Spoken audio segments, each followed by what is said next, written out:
Over the last few days, there's been a lot of reflecting on Arsenal's season and the exit to PSG. This video won't be so different, but I'll try a bit more punchy and get straight to the point. I don't think we're quite ready yet. I'm certainly not ready yet to sit here and list off to you the 5 strikers Arsenal could sign, what 25-26 Arsenal could look like. I'm doing all this and waving my hands. I will be making those videos, but I'm not ready to do it yet.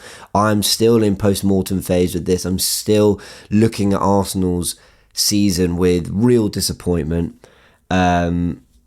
And I want to sort of try and understand why I'm disappointed. And I think a video, which I don't know what I'm going to title this, it'll be something like, what I want from Arsenal, essentially. What are the things I want as a fan?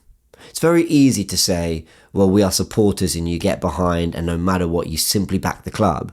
And then you realise it costs a lot of money, it takes a lot of time, there's a lot of investment to be a supporter of a football club. And it's not this kind of fanciful entity which, we love the beautiful Arsenal crest and it's just do everything in support and no matter what, everyone's trying. You realise there's a lot of very, I imagine, pretty well paid people behind the scenes doing jobs. And actually, we're here to critique that too, because they demand the best from us as fans and we are demanding the best from them behind the scenes to deliver.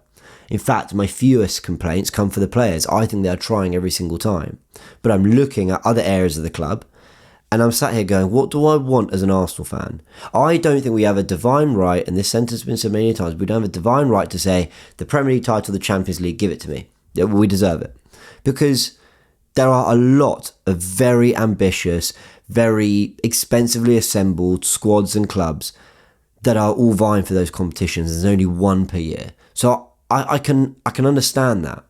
But I've written a list of 4 things. I'd love you all to jump in, maybe give me a 5th if you feel you're able to sort of complete it and make it a 5 things video maybe. But the first thing I want from Arsenal as a fan, as sport as I sound, I want honesty from Arteta and the club.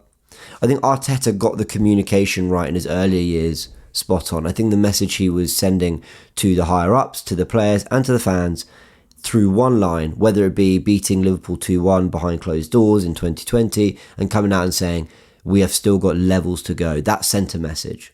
When Arsenal were really, really struggling and he said, guys, my chest is here, hit me. That sent a message. And I think there have been several moments where Mikel Arteta has come out with some really good stuff and himself set a standard. My favourite more recently, it was actually the final day last season where he said, this club deserves more, we deserve more, we're going to get it. I've paraphrased, but it was pretty much that what he said. And he sent the message to everyone, we're going to be successful.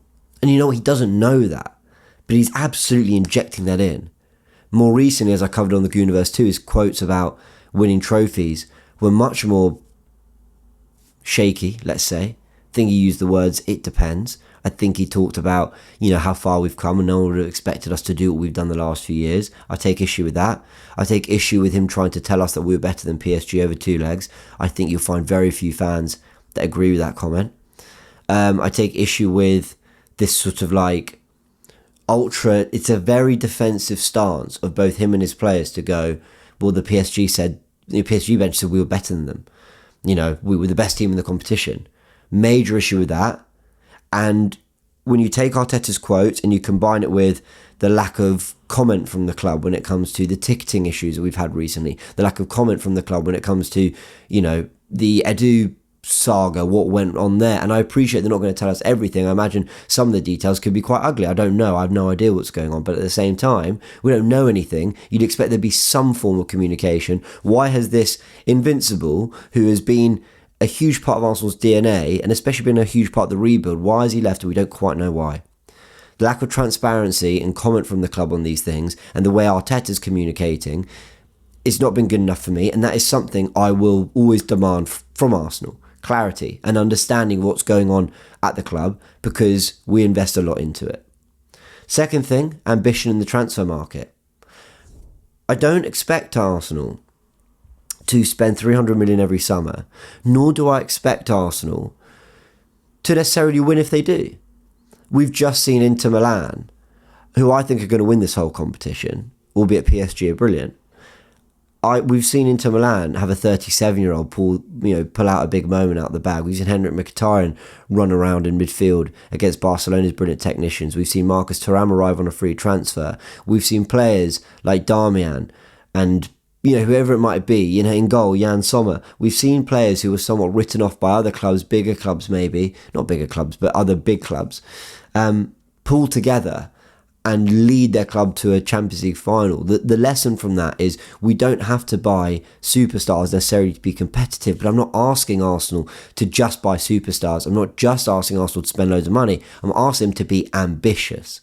And ambitious means rolling the dice sometimes. It means leaving it all out there. It means exiting a window going, we address every position the best way we thought we could. It means going for targets that you think, actually, could we necessarily... Isak, we're all sitting here going, we won't get him, we won't do it. That was me, 2-3 months ago.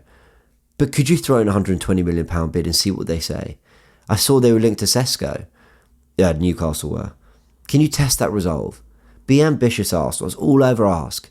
Be ambitious. Try and go for the best in class. And if you can't, at least try and address every area and try and leave everything out there. Don't just say, well, we couldn't do what we definitely wanted to do, so we did nothing. I think ambition isn't a lot to ask for. The third thing I want to see is application across all competitions. Don't just give me, well, we want the big one in the Premier League, we want the big one in the Champions League. Silverware, trophies, they matter. They are woven in our history. Everything is written up around that Emirates. Is it the second tier? Where you've got every single trophy we've won with every single date next to it. The FA Cups, the Carabao Cups, they add to it.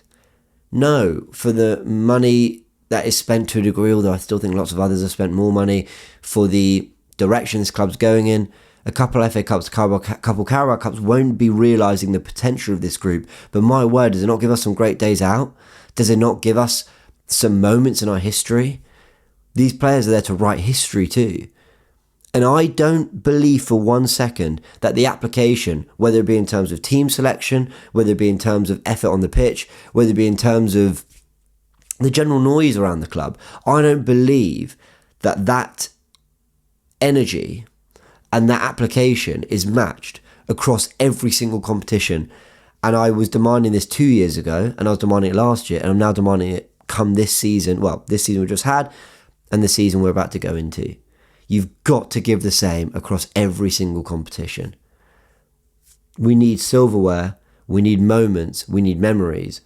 That's part of the fabric of the club, as is promoting youngsters from Hale End. We did that this season. As is playing good football. We didn't do that this season. We've done it in previous years. But silverware, no one's won more FA Cups, the most prestigious cup competition in world football, and we have won it more than any other English club. Come on, let's be proud of our history and let's build on that. Final thing is football that gets me off my feet, people. I can stomach... By the way, I don't think Arteta's intention is to play bad football. I don't think Arteta's intention is to be safety first. But I do think his intention, when push comes to shove, which happens because you're up against other very good clubs and other good managers, I think that's when his default is, whoa, let's just protect, we've got to be careful here. I don't think there's enough bravery in our play. I don't think there's enough, just effort. We're going for it. And then I think as that's sort of sunk into the players a little bit more this season, more than any of the previous ones, it's actually kind of shown in its football. We have had 11 men and we have been supposedly the protagonists, the aggressors, meant to be the team on the ball more. There's been a lethargy about our play. There's been a predictability, repeat patterns. We've been inverting the fullback, but it hasn't been as dominant as previous years. It's kind of been found out. We haven't really reinvented ourselves tactically this season. And the football has been stale. And I'm sorry, you come to watch football for a few reasons, okay? To watch your team win. For the day out, for the excitement, to be with people, a community. That's definitely a part of it. I don't really think that's been lost quite as much. But to be entertained. Football is an entertainment. You are entertained by brilliant passing sequences, by silky, elegant footballers, by flair, by pace, by power, by goals, by an audacity. when a player takes a shot. How did we all feel when Saka against PSG, Arsenal had a shot for a while, we were struggling, drags it onto his left foot and bends one towards the top corner, only for Donnarumma's fingertips to just poke it wide. How often do we see that moment from an Arsenal player? It's so rare. And of course it was Bukayo Saka who did it. That gets you off your feet. We can all stomach. We can, because we saw it last season when we lost on the final day. We lost the title race. We can see that Arsenal fans are willing to stomach not quite getting over the line when at least they've been entertained, when at least there's been a thrill and a daringness about what we're trying to do. And that has been lost this season. So to sum up, honesty and a message from the club that carries the thoughts and feelings of the fans. I understand you can't capture every fan's general opinion, but there's some moments where it was pretty obvious how we were feeling and you had to get that right. An ambition in the transfer market. Every single transfer window, we need to show ambition. And it's not just a spending thing, I've explained that. Application across every competition, because it's part of your history, it's part of what makes you who you are, it's part of the DNA of your club. And fourth for me, I need more energy and excitement in the football we play. And there must always be something for Arsenal, unless it delivers trophies. And even then, how long do you stomach that for? Like I said, as long as you're winning, you do. But excitement in our football. Let me know a fifth one, people. Let me know a fifth in the comment section below. What more do you need to see as an Arsenal fan? And what are your wants? What are your demands from the club? And I think for what we put into being football fans, like I said, the cost of being a football fan, the time, the energy, the travel, everything. I think we have a right to have certain, as Arteta would say, non-negotiables from the football club. And I'm still very much in a reflective mood, not in a, prophetic, let's look ahead. Is prophetic the word? I don't know.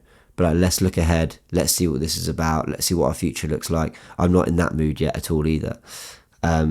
This is very much what I need from Arsenal. I'd love to know what else you do too. There we go. Let me know your thoughts in the comment section below. Catch you very soon.